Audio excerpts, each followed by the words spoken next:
본 방송에서 제공하는 부동산 정보는 투자 판단에 대한 조언입니다. 방송에서 제공하는 부동산 물건의 가치, 가격 상승 및 가격 하락에 대해서는 방송사에서 보장하지 않습니다. 헤드라인 뉴스입니다. 국토교통부는 지난 23일 세종청사에서 인공지능을 활용한 부동산 불법 행위 피해 예방 및 부동산 이상거래 선별 고도화 방안 연구 착수 보고회를 개최한다고 밝혔습니다. 이번 연구 용역은 조직 지능 광역화된 전세 사기 등 부동산 불법 행위에 따른 소비자 피해 예방을 목표로 이상거래 상시 모니터링 체계를 고도화하기 위한 것으로 한국부동산원이 이날부터 6개월간 연구 용역을 수행합니다. 부동산 R114의 REPS 조사에 따르면 6월 전국 입주 물량은 42,870가구로 집값 상승기였던 2021년 11월 이후 가장 많은 입주량을 기록했습니다. 전월과 비교해도 16,337가구가 늘어나는 수치입니다. 입주 물량 가운데 수도권이 24,872가구로 전체 물량의 58%였고 지방은 17,998가구가 입주합니다. 부동산 정보 제공업체 경제만렙이 국토교통부 실거래가 공개 시스템을 분석한 결과 올해 1월부터 4월까지 건당 50억 원 이상 서울 아파트 매매량은 27건이었습니다. 이 중 매매 거래가 가장 많은 지역은 서울 서초구 반포동으로 9건이 거래돼 전체의 33.3%였으며 뒤를 이어 50억 원이 넘는 초고가 주거 상품은 강남구 압구정동 8건, 강남구 신사동과 성수동 3건, 강남구 청담동 2건, 용산구 한남동과 중구 장충동에서 각각 1건씩 거래됐습니다.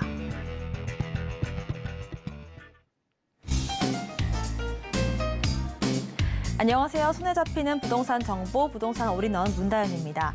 6월 전국의 입주 물량이 4만 가구를 넘길 전망입니다. 대단지 위주의 입주 물량이 몰리면서 당분간은 전세가의 약세가 예상되고 있는데요.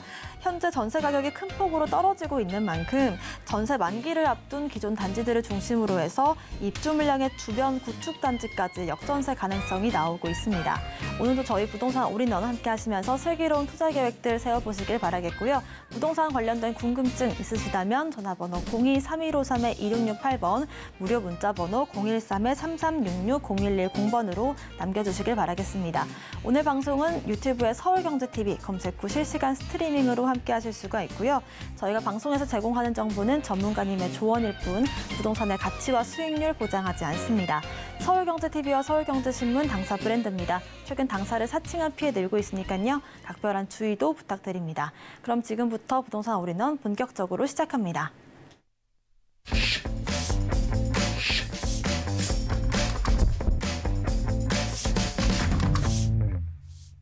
부동산 올인원 수요일은 부동산계 킹스맨 김대진 이사님과 함께합니다. 어서 오십시오. 네, 안녕하십니까. 네, 이사님께서 오늘은 5월 주목해야 될 부동산 이슈들을 주제로 강의 준비해 주셨습니다. 자세한 강의 내용 들어보겠습니다. 네, 안녕하세요. 네, 벌써 일주일 지났습니다. 자, 이제 날씨도 많이 더워지고 있는데 요즘 또 이 더워지는 또 열기만큼이나 또 아파트 시장의 매매에 대한 그런 관심도가 높아지고 있기는 합니다. 뭐 일부 지역들 같은 경우에는 뭐 헤드라인에서 보신 것처럼 역전세에 대한 그런 부분들도 우려가 많이 나타나고 있긴 하겠지만 전체적으로 서울의 중심부 쪽 라인들에 특히나 이제 한강변 주변에 개발 호재가 많은 쪽 라인들로 많은 거래량들이 발생을 하고 있고요. 그 거래량 중에서는 이제 급매물들 같은 경우에는 이제 대부분 다 소진이 되었고, 이제 급매물들이 없어지다 보니까 이제는 정상적인 시세의 금액대에 나오는 그런 물건들이 많이 나타나고 있습니다. 그런 것들이 지금 현재 또 좀 많이 거래가 되고 있는 내용들 좀 말씀을 드리면서 결과적으로는 또 이렇게 우리가 또 조정장이 왔을 때 뭐 하염없이 빠지는 그런 바닥장이라는 건 없거든요. 그렇기 때문에 적정 구간 내가 원하는 정도 또는 내가 감당할 수 있는 정도 수준의 금액대를 가지고 있는 곳이라고 한다면, 늘 눈여겨보셨던 그런 지역이라고 한다면 네, 조금은 매수에 나서도 괜찮을 방법이다라고 보시면 좋을 것 같고요. 뭐 요즘 뭐 미국에 대한 디폴트 얘기가 지금 뭐 조금씩 나오고 있는데 결과적으로 협상이 되지 않겠습니까? 네. 자, 5월 주목해야 될 이슈. 네, 이번 주는 기본적으로 이제 첫 번째 내용들은 또 역시나 또 4월 거래량에 대한 부분들을 제가 좀 준비를 해봤습니다. 지금 보시는 것처럼 화면에서 2022년도 12월부터 해서 1월, 2월, 3월, 4월 올해 4월 달까지 계속해서 거의 뭐 거래량 자체가 거의 없었던 11월, 12월에 비해서 계속해서 점진적으로 이제 우상향하는 그런 거래량들을 지금 보여주고 있는데요. 계속해서 지금 제가 볼 때는 4월 달, 5월 달에도 요 이제 이사 시즌에 좀 맞물리면서 또 이 전세 사기 이런 부분들로 인해서 많은 대다수의 2030 또는 3040 세대들이 전세보다는 물론 월세 또는 뭐 매매로 돌아서는 그런 부분들이 많이 보여지고 있기 때문에 이번 5월 달까지도 이제 제가 이렇게 임장 활동이나 또는 뭐 저희 사무실 이런 라인들의 이제 거래량들을 보면 입지가 좋은 쪽 라인들은 이제 매물이 거의 없다시피 하거든요. 그럼에도 불구하고 찾는 수요들이 상당히 많다라고 하는 거. 그런 부분들을 봤을 때 5월 달에도 역시나 거래량들이 아마 4월보다는 더 많이 증가할 것이라는 예상을 좀 해봅니다. 서울 아파트 매매 수급 지수 같은 경우에도 추이 자체를 보시면은 이렇게 작년 연말부터 이렇게 굉장히 뭐 바닥을 찍었었죠. 뭐 거의 70% 정도 아래로 내려갔다면 거의 뭐 이제 매수자 우위 시장으로 많이 돌변을 했는데 지금은 점점점 이렇게 정상적인 가격대로 또는 이런 그런 모습을 보이고 있는 모습들입니다. 80 정도를 넘어섰기 때문에 이제는 어느 정도 안정적인 그런 반열에 오르지 않았나. 그런 내용을 좀 말씀드리겠고요. 역시나 또 규제 완화에 대한 여파 그리고 이제 이런 매수 심리가 여러 가지 또 정부의 정책들에 대한 그런 저금리 대출 그리고 이런 부분들로 인해서 11주째 상승하고 있다는 얘기를 지금 말씀드리고 있고 거래량이 많이 회복하고 있다라고 하는 것이 상당히 의미 있는 그런 부분입니다. 특히나 어느 부분에서 거래량이 많이 나왔나도 한번 살펴보실 필요가 있는데요. 결과적으로 이제 빠르게 회복하고 있다는 내용 자체가 중요한 포인트가 될 것 같습니다. 뭐 강남권 그리고 인기가 좋은 입지가 좋은 지역들 있죠. 이런 지역들은 이제 실거래가가 점점 일단 상승으로 이렇게 계속해서 찍히고 있다라고 하는 거. 그래서 어느 정도 일부 이제 국지적이긴 하겠지만 뭐 일부 가격대들이 많이 하락한 지역들도 뭐 강북권이나 또는 그 도봉권 라인들도 요즘에는 또 거래량이 많이 늘고 있고요. 노원구 쪽에서도 과거에는 계속해서 하락했었던 부분들이 이제는 다시 좀 반발 매수세가 지금 나타나고 있는 부분들도 있습니다. 그래서 매매 수급 지수가 지속해서 상승을 하고 있다는 거. 전세는 어떨지 몰라도 역전세난 같은 경우에는 누구나 아시겠지만 주변에 입주장이 상당히 크게 있다라고 한다면 그 주변에 있는 여파는 당연히 조금은 공포스러운 그런 장이 나타날 수 있긴 하겠습니다. 하지만 그런 대규모의 입주장이 없다라고 한다면 그런 지역들 위주로 지금 현재 가격 상승이 나타나고 있기 때문에 그런 부분들만 좀 제외하고서는 앞으로는 어떻게 보면 또 매매 시장에서도 그런 대규모 입주장이 있는 지역들 위주의 전세가가 빠지면서 조금은 정말 이 어느 정도 부담스러운 가격들 때문에 전세가가 너무 많이 빠져서 급하게 던지시는 이런 물건들을 조금 잡아보시는 것도 좋은 방법이라고 생각이 되고요. 특히나 이제 강남 3구 안에서는 송파 잠실권 라인들이 상당히 많이 빠졌던 것들 아실 겁니다. 물론 잠실권 이외에도 그 외쪽 라인들 송파권역이 상당히 많이 빠지긴 했었습니다. 그래서 그런 잠실권이라든지 많이 빠졌던 잠실권 그리고 강남 압구정, 동작 그리고 강동 용산구가 이제 상승세가 굉장히 뚜렷하게 나타나고 있다라고 하는 거. 즉 이런 곳들 보면은 결과적으로 일단 교집합이 될 수 있는 부분들은 이제 한강변이라고 하는 부분이죠. 그래서 그런 한강변종 라인에 개발이 많은 곳들, 특히 용산구 주변이라든지 또는 뭐 여기 압구정 라인들이나 뭐 여기 잠실권 라인들도 마찬가지로 삼성동 개발의 여파를 아직도 받을 수 있는 곳들, 그런 지역들 위주로가 가격대들이 뚜렷하게 지금 상승하고 있는 부분들이 보여지고 있다는 거. 뭐 금리 인하 시그널이 나타날 시 같은 경우에는 현재로는 뭐 아직 뭐 금리 인하에 대한 부분들이 아직은 좀 정확하게 방향성 자체를 잡고 있지는 않겠지만 금리 인하에 대한 긴축이 어느 정도 이제는 마무리가 되었다. 자, 그리고 긴축이 이제 긴축이 어느 정도 마무리가 된다면 결과적으로는 다시 횡보 아니면은 이제 하락이거든요. 그렇게 됐을 때 금리 인하에 대한 그런 시그널이 나타날 경우에는 또다시 부동산 시장에도 상승에 어느 정도의 이런 촉각을 좀 세워주지 않을까 싶습니다. 자, 두 번째는 제가 앞에서도 언급을 드렸던 내용입니다. 자, 이제 전세를 뭐 이러다가 전세가 없어지지 않을까 싶긴 하겠지만 결과적으로 우리나라 뭐 굉장히 오랜 시대, 뭐 조선 시대부터서 있었던 그런 전세제도이기 때문에 사실 없어진다라고 하는 사실상은 불가능하고요. 근데 전세가 요즘 워낙에 또 말이 많잖아요. 그래서 전세를 못 믿겠다. 그래서 차라리 그냥 집을 사겠다라고 하는 분들이 있습니다.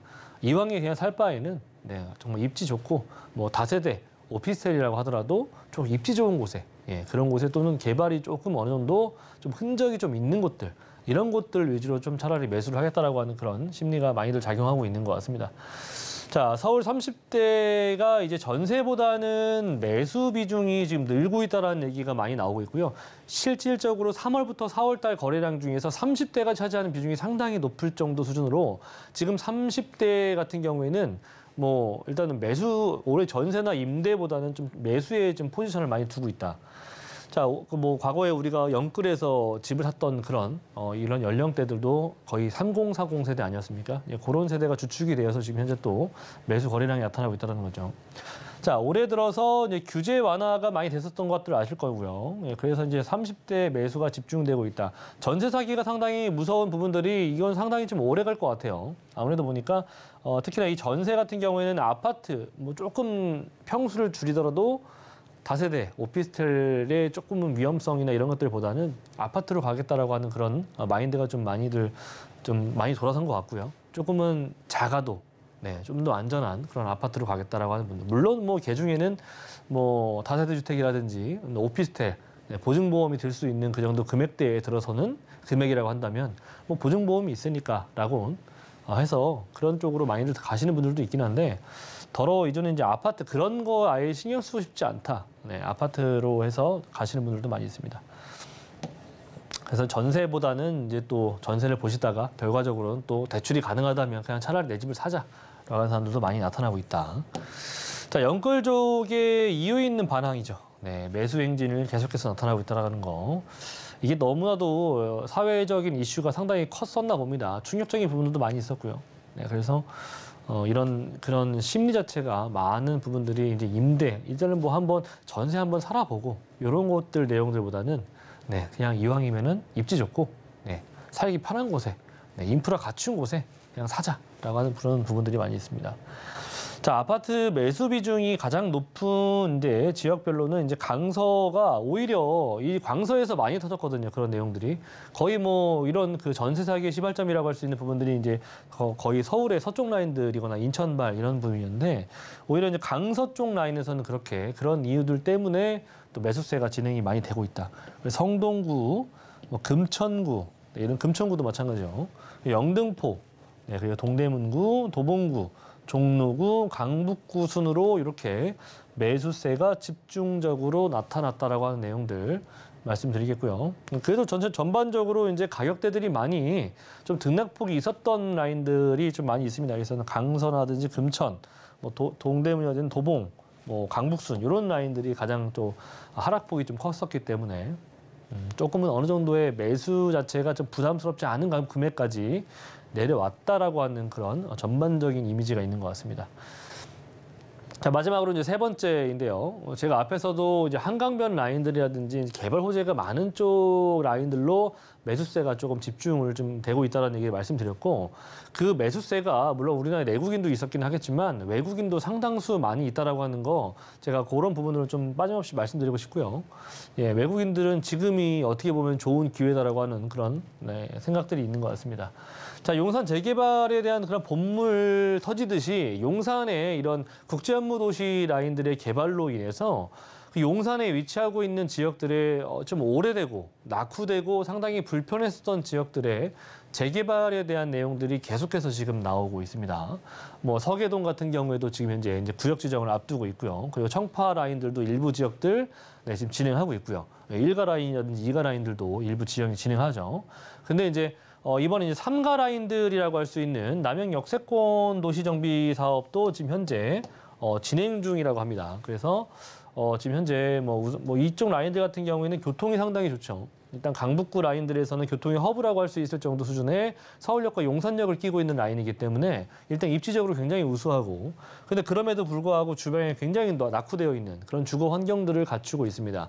그래서 예전에 뭐 보셨던 것처럼 뭐 하숙집이 있을 정도 수준이니까 이런 라인들이 가서 보시면 뭐 차가 다니기도 상당히 어려운 그런 골목들도 많이 있고요. 정말 뭐 화재 한번 나면은 뭐 주변에 소방차 하나 지나갈 수 없을 정도 수준으로 도로가 좁은 그런 곳들이 아직도 즐비한 곳이 용산 라인들이기 때문에 그런 지역들이 이제 국제업무지구 라인들이 완성이 되면서 어느 정도의 주변의 주거 환경들도 좀 많이 개선이 돼야 된다라고 보는 그런 시각들이 많이 있는 것 같고요. 현재 현호 서울시장 분께서도 그런 이미지를 생각을 염두에 두시고 앞으로의 미래 계획을 10년 계획을 좀 세우시고 있는 것 같은 그런 뉘앙스가 보이기도 합니다. 자, 차 한 대도 정말 못 지나가는 그런 협소한 주택들 많이 있고 화재 시 굉장히 취약한 단점이 상당히 많이 부각이 되고 있고요. 자, 그리고 청파 1가 라인들, 2가 라인들 같은 경우에 추진이 되고 있는데 여기에다가 3가까지도 이제 가세가 됐다고 하는 거. 그래서 서계동 일대와 지금 현재 청파동 1, 2, 3가 라인 일대 그리고 원효로 일대가 상당히 빠르게 좀 진행되는 부분들이 좀 보여지고 있습니다. 여기에다가 뭐 효창공원 쪽 인근이라든지 용문동 일대 이런 라인들도 지금 현재 조금은 동네 자체가 조금 들썩이고 있다라고 하는 거.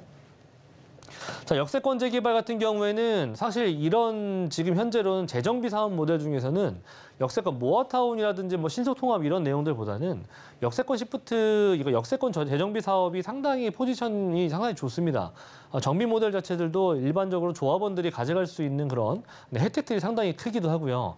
워낙에 또 위치가 좋은 곳에 초고층 아파트가 들어서게 되면서 그 주변의 인프라라든지 또는 그 주변에 일단은 무엇보다도 내가 들어가는 추가 분담금 자체가 상당히 낮게 들어갈 수 있다고 하는 거죠. 신속통합이라든지 모아타운에 비하면 상당히 조합원들의 추가 분담금이 낮게 측정이 된다고 하는 부분에 있어서 거기에다가 역을 끼고 있는 그런 초대형 단지가 탄생할 수 있으면서도 추가적인 또 시군구에 또 그러니까 관청에 또 추가적인 인센티브 라인 자체가 있기 때문에 역세권 시프트를 조금 많이들 생각하시는 그런 지역들이 많이 있습니다. 그래서 특히나 이제 용산 같은 경우에 워낙에 뭐 철도 라인들이 얽혀 있는 지역들이 많다 보니까 역세권 재개발 이런 내용들이 상당히 많은 얘기가 들려오고 있는 것 같고요.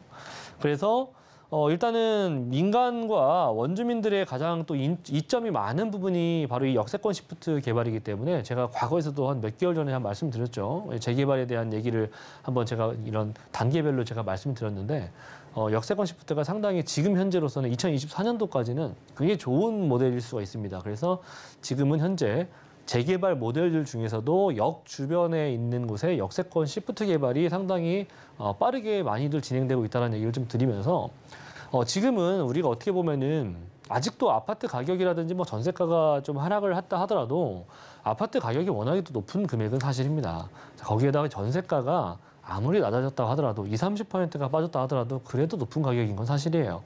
그렇기 때문에 아직까지도 그런 아파트 입지 좋은 곳의 아파트 갭 투자에 대한 부분들이 부담스러운 가격인 것은 사실입니다.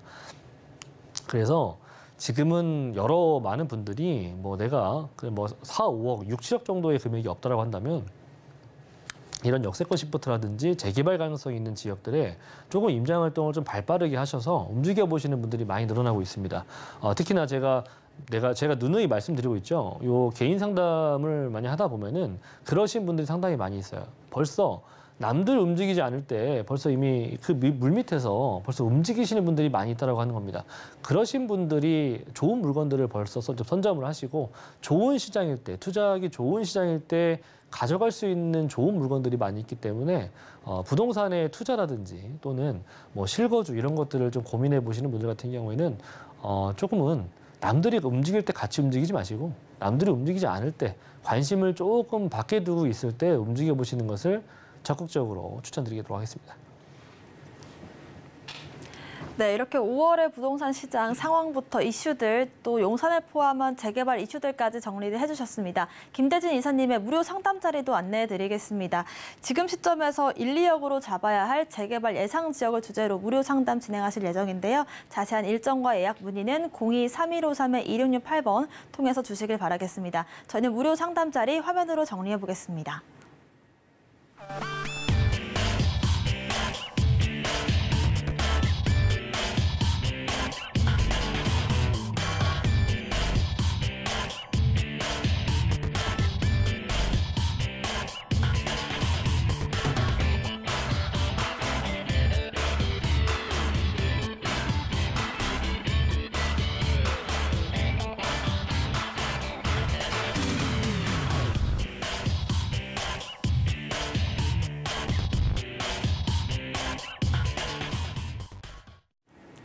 네, 부동산 시장을 올바르게 이해하려면 빠르고 정확한 정보가 필수겠죠. 오늘도 부동산 올인원 함께 하시면서 슬기로운 투자 계획들 세워보시길 바라겠습니다. 이어서 김대진 이사님의 부동산 정보 체크 만나보겠습니다. 첫 번째 지역부터 만나보시죠.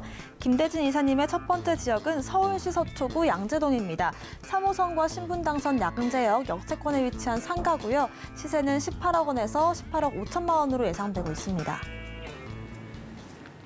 네, 서초구 양재동에 위치한 상가입니다. 자세한 입지부터 확인해 보시죠. 네, 첫 번째는 이제 양재동이죠. 자, 일단 양재동은 제가 매주 하고 있는 것 같아요. 뭐 양재동은 주택뿐만 아니라 상가도 상당히 좀 저평가되어 있는 지역이라고 생각이 됩니다.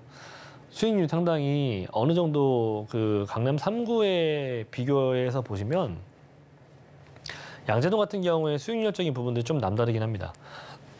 기본적으로 갖추고 있는 그런 지역들, 그런 주변 조건들 중에서 제가 뭐 주택 부분에서 많이 말씀드렸을 거예요. 도로를 끼고 있고 주변에 상권들도 많이 현재 좀 구성이 잘 되어 있기도 하고요. 그리고 뭐 주변에 뭐 이런 철도망이라든지 또는 대중교통을 이용하시기도 상당히 좋은 포지션을 가지고 있고 뭐 GTX에 대한 그런 연장선에 대한 얘기들도 있고요. 뭐 얘기가 아니라 사실 이건 기정사실이죠. 네, 그래서 GTX 노선 자체가 양재로 들어온다는 거 누구나 다 아실 겁니다. 제가 하도 양재를 하니까 다 알고 계세요. 보시니까 뭐 상담을 하다 보면은 다 알고 계시더라고요. 그래서 뭐 트리플 역세권 된다, 뭐 그런 내용들 알고 계시고 뭐 주변에 산들도 많고 공원들도 많이 있습니다. 뭐 거기다 뭐 서초구청 라인들의 여기 양재역 바로 옆에가 이제 서초구청이 있거든요. 여기 외교타운이 있고 뭐 주변에 관공서 이런 부분들도 상당히 뭐 크게 조성이 잘 되어 있고요. 인근으로 이제 뭐 R&D 센터라든지 또는 KT, 삼성 이런 일대의 R&D 연구단지라든지 이런 대기업들이 잘 포진이 되어 있기 때문에 일동제약 사거리 주변으로는 또 중견, 중소기업들도 많이 있기 때문에 상당히 워낙에 이쪽 라인들은 일자리 특히나 직장인 수요가 너무나도 많은 곳입니다. 직장인 수요가 많은데 일반적으로 이제 양재역 쪽 라인들로도 물론 상권도 잘 구성이 되어 있긴 하지만 보편적으로 이제 일동제약 사거리가 여기 이제 사거리 라인이거든요. 여기 사거리 주변으로 이렇게 일자리 오피스 라인들이 상당히 많이 있어요. 요런데, 뭐 요런데, 뭐 요런 곳들 이렇게 일자리들이 많이 구성이 잘 되어 있어서 대부분 다 물론 뭐 양재역을 이용하시는 분들도 있긴 하겠지만 양재역을 이용하지도 않고 뭐 일이 퇴근을 하시고 여기에서 머무르시는 분들이 많이 있어요. 양재 카페거리 쪽 라인들에서 워낙에 좀 조용하기도 하고 분위기가 상당히 좋은 곳입니다. 그래서 한번 정말 이 지역을 잘 모르시면 한번 와서 보시면 좋을 정도로 구성이 잘 되어 있고요. 아직은 조금 이렇게 지금 한 70%, 80% 정도 구성이 되어 있는 부분에서 그런 약간 부족한 20, 30% 정도의 부족한 부분들을 지금 하나둘씩 채워가고 있는 그런 동네이고요. 요즘 들어서 제가 양재동을 한번 가보면 유독이나 이렇게 그런 꼬마 빌딩들 그리고 근린생활 건물들이 많이 생겨나고 있습니다. 이 얘기는 왜 그런 곳에 꼬마 빌딩이나 근린생활 건물들이 많이 생겨날까요? 예, 그만큼 수요들이 많이 점점점 증가하고 있다는 얘기입니다. 그래서 수요가 증가한다는 얘기는 그만큼 이제 매출과도 이런 직결되는 그런 부분들이기 때문에 이런 상가를 투자하시기에도 상당히 어떻게 보면은 괜찮다. 강남 양재동 같은 경우에는 뭐 조금만 올라가면 이제 강남역 상권이 있고요. 뭐 강남 상권에서 뭐 역삼, 선릉 라인들도 있긴 하겠죠. 네, 그런데 뭐 아니면 이쪽 라인들로 가서 교대 쪽 라인이라든지. 근데 그쪽 라인들의 금액대와 여기 양재의 금액대는 정말 차이가 많이 납니다. 그래서 뭐 어떻게 보면 강남에서 소위 말하는 이런 내용들이 있어요. 강남에서 3% 수익률만 나와도 정말 잘 나오는 거다. 네, 그렇게도 얘기하시거든요. 그만큼 미래적인 가치적인 부분들을 좀 품고 가는 부분들이 많이 있기 때문에 뭐 과거의 저금리들 같은 경우에는 뭐 1%, 2%대 요 정도 대의 금리를 가지고 있었을 때는 3%만 나와도 정말 좋은 그런 물건이라고 했었는데 지금은 워낙에 뭐 은행 금리가 더 높으니까 그래서 지금은 한 3% 정도대의 금액 그런 수익률 정도보다는 조금은 더 이제 많이들 보게 됐죠. 그래서 지금은 이제 금리보다는 조금은 더 아무래도 높은 수준의 이런 수익률을 좀 많이 찾으시는데 그러기에 양재 같은 경우에는 이제 그런 금액대들이 상당히 낮고 임차료 같은 경우에는 보다 물론 강남이나 좀 일부 지역들보다는 조금 낮긴 하겠지만 낮으니까 주변에서 몰려드는 건가 아닌가 싶습니다. 보편적으로 우리가 예전에 합정이라든지 뭐 성수동 일대 뭐 그리고 지금 이렇게 가격이 오르기 전에 네, 망원동이라든지 이런데 뭐 그리고 홍대 이런 라인들 보시면 금액이 워낙에 높잖아요. 근데 과거에는 이렇게까지 높지 않았었거든요. 근데 이제 그렇기 때문에 이제 사람들이 어떻게 보면 또 일부 또 빠져나가는 사람들도 있고요. 뭐 한남동 이태원 일대 같은 경우에도 마찬가지이고, 워낙에 그런 이런 월세나 매출에 대한 부분들이 보전이 안 되니까 이제 빠져나가는 거거든요. 근데 빠져나가면 그 사람들이 어디로 가겠습니까? 결과적으로는 또 좀 월세가 좀 임차료가 조금 싸거나 앞으로 사람들이 많이 몰려들 수 있거나 또는 직장인 수요들이 고정적인 임차 수요가 있는 지역이거나 이런 내용들을 좀 찾아서 많이들 옮겨가거든요. 그래서 양재는 저는 강남 쪽에서는 아직은 좀 라이징 스타가 될 수 있는 그런 지역이 아닐까 싶습니다. 그래서 뭐 천변 라인들도 끼고 있고요. 어떻게 보면은 강남권 라인에서 천변을 끼고 있는 지역들이 그렇게 흔치는 않거든요. 요 양재천 라인들과 탄천 라인들밖에 그 수변공원을 끼고 있는 지역들이 없으니까 어찌 본다면 이 양재동 같은 경우에는 이런 양재천변을 끼고 있고 가로수길을 보유하고 있으면서 카페 거리를 같이 보유하고 있기 때문에 상가를 운영하시기엔 상당히 좋은 포지션을 가지고 있는 그런 입지 조건을 보여주고 있다는 겁니다. 거기에다 이런 아파트 상권, 이런 아파트에 대규모 입주민들도 있고 여기도 마찬가지고요. 도곡동 라인들도 마찬가지고. 그래서 기본적으로 가지고 있는 고정적인 거주 인구들과 그리고 주변에 상권을 이용할 수 있는 이제 오피스 이런 산업 직장인분들이 상당히 많이 있다라고 하는 거.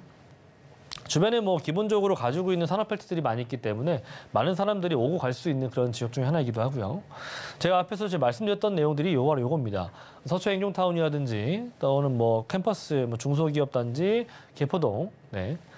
주택가라든지 뭐 대형 유통단지 그리고 뭐 대기업들 많이 있습니다. 그래서 이런 뭐 공원들도 많이 끼고 있으면서 교통도 좋으면서 천변을 끼고 있고 이렇게 많은 직장인 수요를 가지고 있다라고 하는 것은 그만큼 여기가 상권이 발달할 수밖에 없는 그런 어떻게 보면 또 항아리 상권이 될 수가 있는 가능성을 또 가지고 있죠.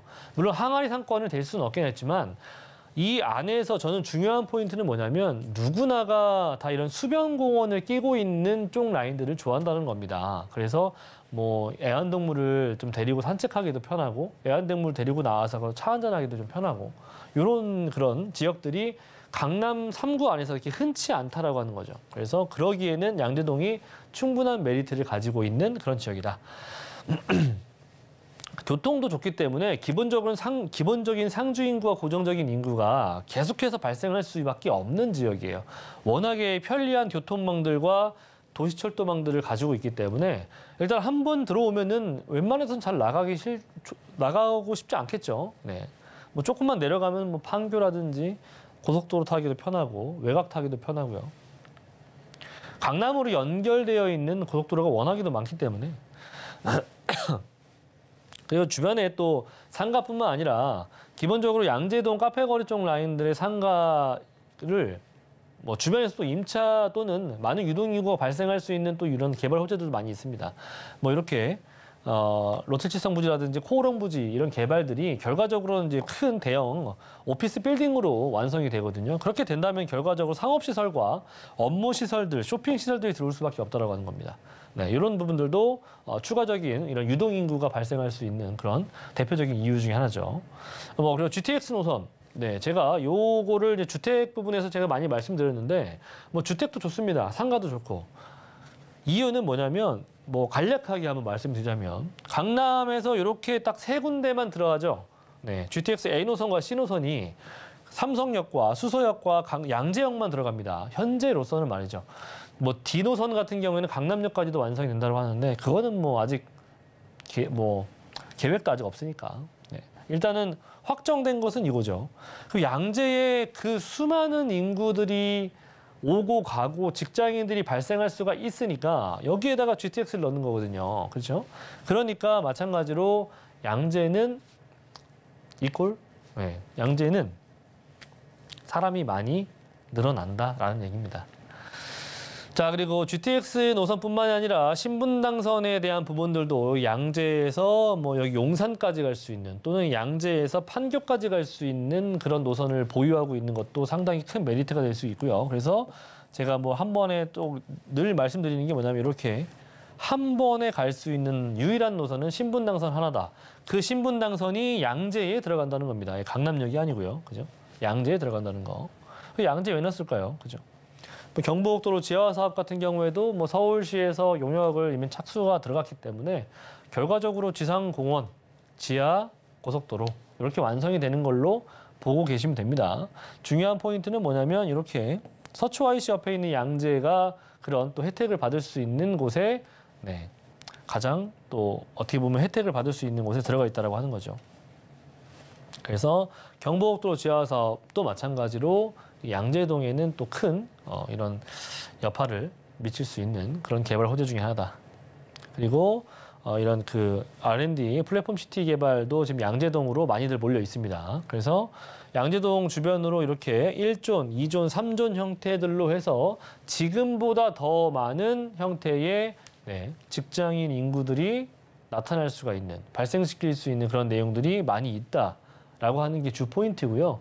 뭐 R&D 연구단지들도 계속해서 확장이 돼가고 있고, 그리고 유통시설 이런 부분들도 계속해서 확장이 돼가고 있기 때문에 양재는 정말 어찌 보면은 강남 3구 중에 서초구의 가장 끝자락에 위치하고 있지만 그래도 서초구 아닙니까? 예, 그럼에도 불구하고 과거에서부터 이제 지방에서부터 서울로 들어오는 진입로였는데 지금은 그 진입로가 앞으로는 어떻게 바뀔지 모르는 그런 지역으로 지금 바뀌고 있다라는 겁니다. 그런 바뀌고 있는 중간에 지금 시청자분들께서 지금 보고 있는 거예요.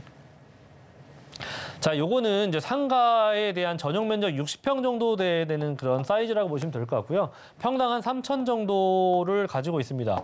어떻게 보면 굉장히 싼 가격이에요. 이게 굉장히 저평가되어 있는 금액인데 강남에 일부 가보시면은 3층 물건들도 4천대, 5천대가 많아요. 그런데 양재동은 아직도 3천이라는 거죠. 얼마나 저평가되어 있는 금액입니까? 그래서 한 60평 정도 되는 금액이 한 요 정도 되는 것 같고요. 뭐 금액대가 60평이 아니더라도 더 낮은 평수들도 많이 있습니다. 뭐 10평대라든지 20평대도 있으니까 참고하시고 가장 일단 사옥적인 부분들로 회사의 기업들이 들어올 수 있는 사옥으로 한번 포지션을 봤을 때 한 7천에 800 정도에서 770 정도가 들어가더라고요. 이렇게 한번 계산을 해보시면 상당히 수익률적인 부분들이 계산이 될 겁니다. 자, 그래서 대출 금액이 이제 보편적으로 제가 이제 보수적인 금액으로 잡아봤습니다. 한 50% 정도를 잡아봤는데 뭐 개인 DSR이라든지 DTI 이런 거 따져보시면은 조금 더 나올 수도 있고요. 9억에서 9억 2,500 정도 예상이 되고요. 그렇게 된다면 실투자 금액은 한 요 정도 되니까 요 정도의 7억대, 8억대 요 정도 금액을 가지고 한 7천에 800 정도 언저리 부분에 이런 임차 수요를 좀 보시면 좋을 것 같습니다. 네, 저희가 양재동 지속적으로 관심 있게 보고 있는데요. 투자 전략도 한번 세워보겠습니다. 어떤 투자 전략 세울 수 있을까요? 네, 투자 전략이요. 네, 중요하죠. 투자 전략은 기본적으로 뭐 상가이니까 기본적으로 주변에 임차, 즉 유동인구가 발생할 수 있는 그런 부분들이 가장 중요한 거 아니겠습니까? 일단적으로 매출과 연결될 수 있는 부분들이 바로 유동인구이니까요. 그렇죠. 그 유동인구가 그냥 흐르는 유동인구이냐, 단지 여기 안에서 들어와서 뭔가를 해결할 수 있는 그런 유동인구인가를 한번 보셔야 될 것 같고요. 그래서 이제 일단은 뭐 거주 선호도라든지 직장인 수요, 뭐 서초, 뭐 GTX 교통편도 중요하긴 하겠지만 중요한 포인트는 뭐냐면 제가 앞에서도 말씀을 드렸죠. 저는 서울 안에서도 한강이 상당히 또 중요하잖아요. 네, 우리가 또 이렇게 투자라든지 또는 실거주를 고민하실 때도 정말 한강변에 한번 살았으면 좋겠다 이런 생각도 하실 텐데 그만큼 이런 수변에 대한 그런 포인트가 과거 한 6년 전, 7년 전부터 계속해서 급부상을 해왔습니다. 그래서 수변 공원을 끼고 있는 지역들의 상가도 마찬가지예요.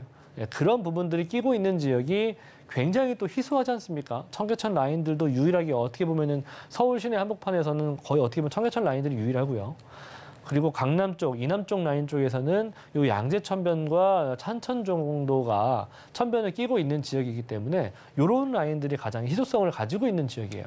그래서 그런 정말 움직이지 못하는 네, 정말 어디 움직일 수 없지 않습니까? 그런 천변들은 그런 희소성 있는 그런 포지션이 있는 것들은 좀 희소성을 좀 보시고 미래 가치를 좀 예상을 하시면서 투자를 하시면 좋을 것 같습니다. 네, 양재동 주변 수변공원과 GTX라는 희소성 주목해보시면 좋을 것 같습니다. 두 번째 정보 체크도 만나보겠습니다. 김대진 이사님의 두 번째 지역은요, 서울시 동작구 노량진동입니다. 1호선과 9호선 노량진역 역세권에 위치한 투룸 구조, 다세대 주택이고요. 시세는 4억 6천만 원에서 4억 8천만 원까지 예상되고 있습니다. 네, 동작구 노량진동입니다. 자세한 입지부터 확인해 보시죠. 네, 노량진입니다. 자, 노량진 말씀 안 드려도 아실 거예요. 제가 벌써 몇 주입니까? 한 3주, 4주 되지 않았습니까? 그죠? 네, 3, 4주 정도부터 제가 계속해서 노량진을 말씀드리고 있어요. 저뿐만 아니라 많은 사람들이 용산도 얘기하실 거고, 뭐 마포도 얘기하실 거고, 뭐 이렇게 노량진도 많이들 얘기하실 거예요. 근데 요즘 들어서 부쩍이나 노량진에 대한 얘기들을 많이들 하고 계실 겁니다. 용산은 뭐 기본적으로 뭐 어느 정도 까질려 있는 게 있으니까, 그렇죠? 노량진이 어떻게 변하는지도 누구나 다 아셔야 돼요. 이 시청하시는 분들도 앞으로 서울 쪽 라인에서 이런 지역이 있구나, 또는 이런 지역이 이렇게 개발을 하는구나, 이런 것들을 좀 아시는 게 좋습니다. 그러면 앞으로 미래에 이런 것들 때문에, 이런 개발들 때문에 요 인근의 지역들의 주택가 상승이라든지 뭐 이런 것들이 다양하게 나타났었구나, 이런 것들을 좀 생각할 수가 있는 그런 부분이기 때문에 노량진, 자 한번 보도록 하겠습니다. 여의도 가깝고요, 용산 가깝고요, 강남 가까워요. 딱 중앙에 있으니까, 그죠? 용산도 그런 의미 아니겠습니까? 네, 보시면은 위쪽 라인들의 종로 라인들 일대 보셨을 때, 광화문 종로 일대, 네, 도심적 라인이죠. 이렇게 삼각편대로 봤을 때 가운데 용산이 있잖아요, 그죠? 근데 용산, 노량진은 이렇게 삼각편대에 딱 중앙에 있는 곳입니다. 그래서 입지가 너무나도 좋은 곳이다. 그래서 근데 변해야 되는 곳 중에 하나예요. 얼마나 많이 변해야 되는지 한번 보시죠. 자, 보시면 이렇게 또 단독 다가구가 많은 곳이라고 하는 거 제가 사진을 통해서 지금 보여드리고 있는데, 용산 못지 않은 곳입니다. 가서 보시면 뭐 지금 이렇게 지금 도로가 조금 어느 정도는 좀 구성이 잘 되어 있지만, 여기도 마찬가지로 가보시면 정말 차 한 대가 지나갈 수 있을까 싶을 정도 수준의 그런 골목들도 많이 있고요. 단독 다가구가 많아서 접대율도 상당히 낮은 곳이기도 하고요. 그래서 일단은 뭐 이렇게 주차장도 없어서 이렇게 길가에다가 이렇게 하고 있습니다. 이런 게 많다라는 거 하는 거죠. 그리고 뭐 이렇게 보시면 단독 다가구들이 많아서 토지는 상당히 큰데 소유주가 그렇게 많이 없다라고 하는 거. 이거는 재개발할 때 상당히 좋은 포지션이에요. 왜냐하면 다세대 연립 같은 경우에는 내가 설득을 해야 되고 동의를 받아야 될 게 많지 않습니까? 근데 이렇게 큰 땅덩어리 하나를 한 주인이 가지고 있다고 한다면 요 한 사람만 동의를 하면 되는 거 아니겠습니까? 물론 동의 과정에서야 어떠한 뭐 이견 마찰이 있을 수 있긴 하겠지만, 그거는 나중 일이고요. 결과적으로 그런 얘기입니다. 자, 이렇게 노량진 같은 경우에는 또 뭐 이렇게 굉장히 뭐 서울에서 이런 집이 있을까 싶을 정도 수준으로 이렇게 잘 되어 있습니다. 이렇게 굉장히 오래되고 낙후된 그런 동네라고 보시면 좋을 것 같아요. 자, 그렇다 보니까 노량진 같은 경우에는 이렇게 노량진역을 기준으로 해서 이렇게 좌측편에가 지금 대규모 뉴타운 사업을 지금 벌이고 있습니다. 1구역부터 이제 8구역까지 지금 들어가는 부분들인데 상당히 커요. 거의 10,000세대 가까운 수준의 하이엔드 아파트급이 나오는 그런 지역이니까 아무래도 일단은 하이엔드 아파트, 뭔가 들어봐도 굉장히 비싼 아파트가 나올 거라고 예상이 되실 겁니다. 워낙 입지도 좋아요. 노량진역도 가지고 있고요. 일단 트리플 역세권이 되는 노량진역. 아래쪽으로는 7호선을 가지고 있는 라인이고요. 또 좌측편으로는 또 4호선도 또 가지고 있고, 우측편으로는 4호선도 가지고 있죠. 자, 그렇다 보니까 일단 노량진 같은 경우에는 기본적으로 들어가는데, 여기는 지금 뭐 피가 뭐 장난 아니죠. 제가 가서 보시면은 뭐 수억 원대에 달합니다. 피만. 프리미엄 거래만 그렇고요. 뭐 물론 거래가 되는 것도 있고 안 되는 것도 있습니다. 근데 관리처분 단계 이전 것만 뭐 일단적으로 되니까 그런 것도 참고하시고, 뭐 이제 감정 평가하고 있는 것도 있고, 철거하는 것도 있고, 뭐 관처 단계인 것도 있고, 뭐 많이 있습니다. 2주 단계에 있는 것도 있고, 결과적으로 완성이 되는 곳이죠. 거의 10,000세대 가까운 정도의 초대형 단지. 자, 그런데 뭐 여기 이미 된 거 말씀드려서 뭐 하겠습니까? 그런 의미가 아니라 이렇게 오래된 동네이다 보니까 한다라는 거예요, 재개발을. 근데 이미 한 거는 일단 둘째치고 안 된 곳들 중에서 그렇게 되어 있는 곳을 한번 찾자라고 하는 거죠. 그러기에는 이 노량진의 바로 우측, 요 길 따라해서 우측 편에가 위치가 그런 지역이 있습니다. 그래서 이런 지역들을 한번 좀 유심히 살펴보실 필요가 있는 지역이다라는 의미로 제가 준비를 해봤고요. 이 지역은 신축이 정말 필요한 지역이에요. 왜? 너무나도 오래됐습니다. 너무나도 오래됐고 삶의 주거 환경 자체가 너무나도 이 노량진이라고 하는 정말 이 위치가 좋은 그런 지역에서 이렇게 살 수 있나 싶을 정도이니까 뭐 노량진 거주하시는 분들은 죄송하긴 하겠지만 그래서 신축이 필요하다는 거죠. 중요한 거는. 근데 주변에 4년 이내 신축된 아파트가 거의 없다라고 하는 거죠. 옆에 있는 흑석동, 아래쪽에 있는 상도동 여기밖에 없습니다. 물론 뭐 왼쪽으로 좀 가면 영등포가 있긴 하겠지만 거긴 조금 머니까. 굉장히 또 멀어요. 노량진역뿐만 아니라 주변에 노들역이라든지 이 인근으로 굉장히 오래된 주택들이 많이 있기 때문에 제가 말씀드린 이런 지역들, 지금 아파트가 된 곳들 제외하고 그런 지역들을 보자는 거고요. 지금 여기가 이제 제 음영으로 표시되어 있는 부분들이 지금 재개발 뉴타운으로 진행하는 곳이고요. 안 되어 있는 이런 곳을 보자라고 하는 거죠. 충분히 가능성이 있고요. 노량진 같은 경우에도 조금 하나를 좀 덧붙여서 말씀을 드리자면 지금 인허가를 내주고 있지 않아요. 지금 현재 뉴타운을 제외한 나머지 지역에서 신축에 대한 인허가를 내주고 있지 않다라고 하는 거. 이게 굉장히 또 큰 포인트가 될 수 있을 것 같습니다. 그래서 노량진동 라인들의 인허가가 나지 않는다면 과연 그 다음 단계는 무엇일까를 한번 고민해 보시길 바라겠고요.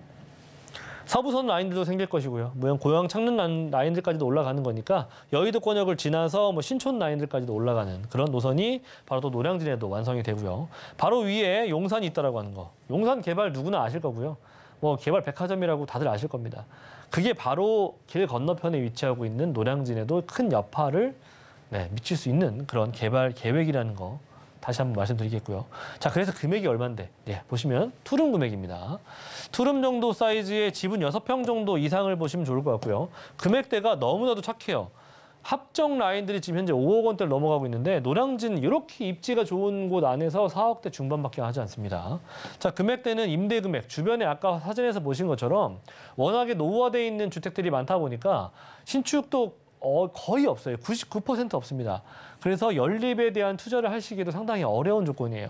그런데 이제 이렇게 그렇다 보니까 좀 노후화되어 있는 동네이다 보니까 전세가가 아직은 2억대 중반 정도로 좀 나타나고 있다. 그래서 투자 금액 한 2억 원 정도.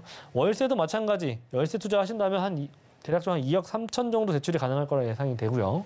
2억 정도 받아보신다면은 임대 금액은 2천에 한 120만 원 정도 예상이 됩니다.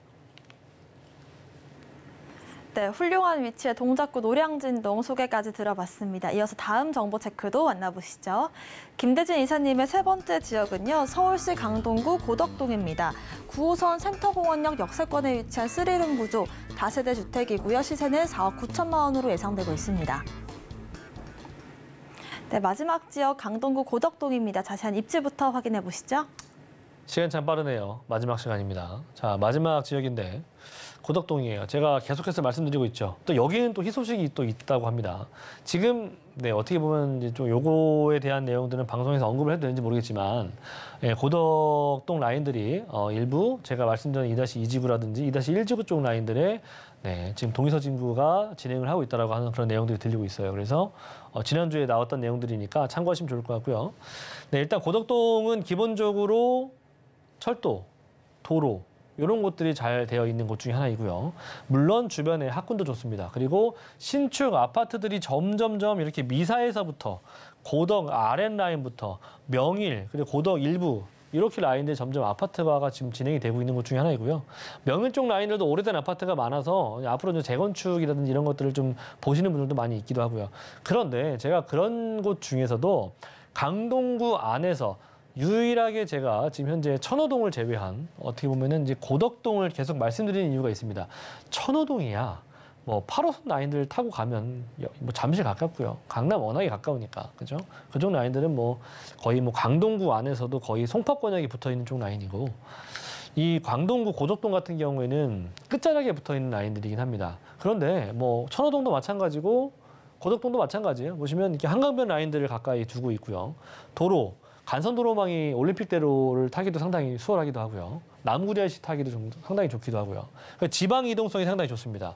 앞으로 남구리아이씨가 이제 서울 세종간 고속도로가 뚫리게 된다면 여기도 마찬가지로 이제 천안, 용인, 뭐 이런 성남 이런 라인들까지도 상당히 빠르게 진입할 수 있는 그런 우리나라의 초고속도로가 완성이 된다고 하는 거. 그리고 지금은 5호선이 있지만 앞으로 9호선이 예정이 되어 있다고 하는 거. 그리고 마지막으로는 비지밸리. 예, 이 고덕동 안에서도 고덕동에 요 비지밸리가 생긴다라고 하는 거죠. 그래서 일자리 타운이 이제 생겨나게 되면서 자급자족과 임차인 수요가 또는 경제 활성화, 주변의 상권이 좀 더 확장되는 그런 효과를 받아볼 수가 있는 비지밸리가 완성된다라고 하는 거죠.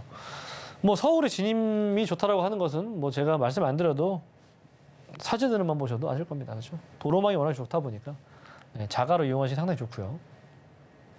2-1지구와 2-2지구, 고덕지구 1지구 라인들이 있는데 여기 라인들을 가보시면 이 재개발에 충분히 가능한 그런 조건들은 다 갖추고 있는 지역이에요. 다 갖추고 있는 지역인데 제가 2-2지구를 제가 늘 말씀드리고 있죠. 여기는 왜 역세권 시프트가 가능한 그런 지역이니까. 또 공교롭게도 역세권 시프트로 제가 몇 달 전부터 계속 말씀드렸죠. 근데 또 공교롭게도 역세권 시프트로 진행을 하는 그런 동의서 진구를 한다는 얘기가 좀 있습니다. 비지밸리 라인들이 바로 앞에 있고요. 길 건너면 바로 있습니다. 그리고 2-2지구가 완성이 된다면 여기는 초역세권 9호선을 두고 있는 랜드마크 아파트가 될 수밖에 없다.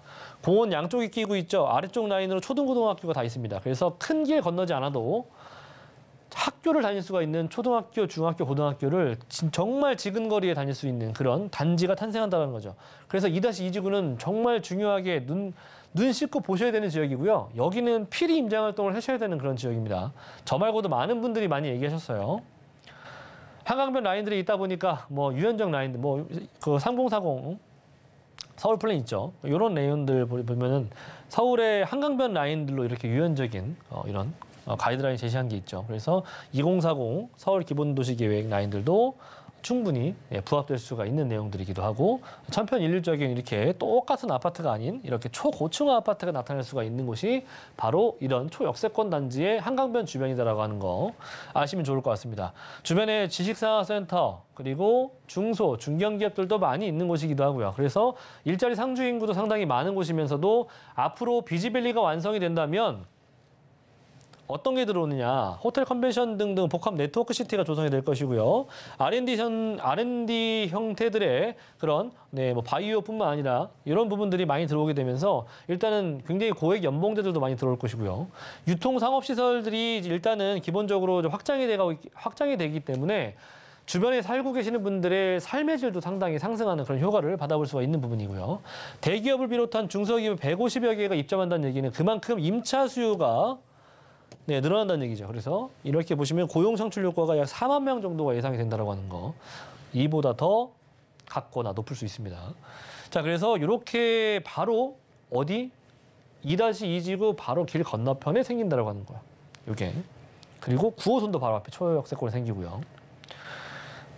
제가 그냥 말씀드리는 게 그냥 제가 말하는 게 아니고요. 계획이 잡혀 있는 거죠. 자, 센터공원역 보시는 것처럼 보십니다. 그리고 남구리IC에서부터 시작을 하는 제2경보에 대한 얘기들도 마찬가지로 여기 남구리IC가 여기인데 고덕동이 여기예요. 그래서 여기가 이제 바로 이제 이용할 수가 있는 굉장히 가까운 지근거리 위치하고 있다는 거죠. 그 인터체인지 자체가.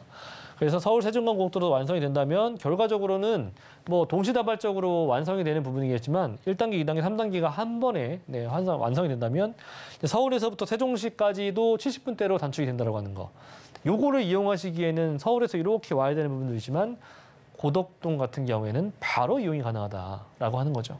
그래서 이런 우리나라의 또 어떻게 보면 의미 있는 고속도로가 다른 것도 아니라 바로 내 집 앞마당에 완성 인터체인지가 생긴다고 한다면 그만큼 그 주변에 활성화되는 토지의 가격 상승이라든지 또는 그 주변으로 교통이 워낙에 편해지다 보니까 생겨날 수 있는 그런 기업들이라든지 이런 것들을 한번 생각을 해보시면서 접근해 보시는 것을 추천드리도록 하겠고요.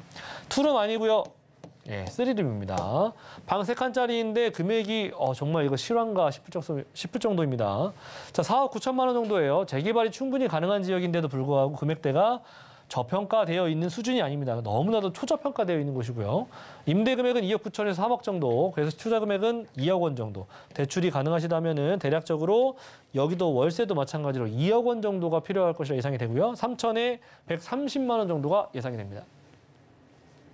네, 이렇게 강동구 고덕동 예상되는 시세까지 알아봤습니다. 오늘 부동산 정보체크 함께해 주신 김대진 이사님과는 여기서 인사드리겠습니다. 고맙습니다. 네, 감사합니다. 다음 주에 뵙겠습니다. 네, 오늘 소개해드린 부동산 정보체크는 네이버 TV, 센TV 부동산 사람들 통해서 다시 보실 수가 있고요. 저희는 김대진 이사님의 부동산 정보체크 화면으로 정리해 보겠습니다.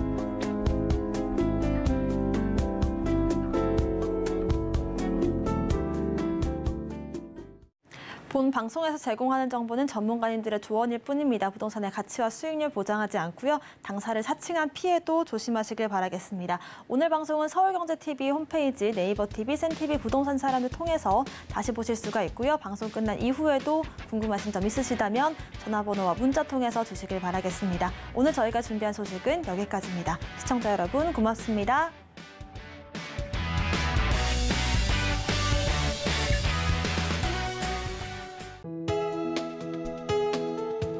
본 방송에서 제공하는 부동산 정보는 투자 판단에 대한 조언입니다. 방송에서 제공하는 부동산 물건의 가치, 가격 상승 및 가격 하락에 대해서는 방송사에서 보장하지 않습니다.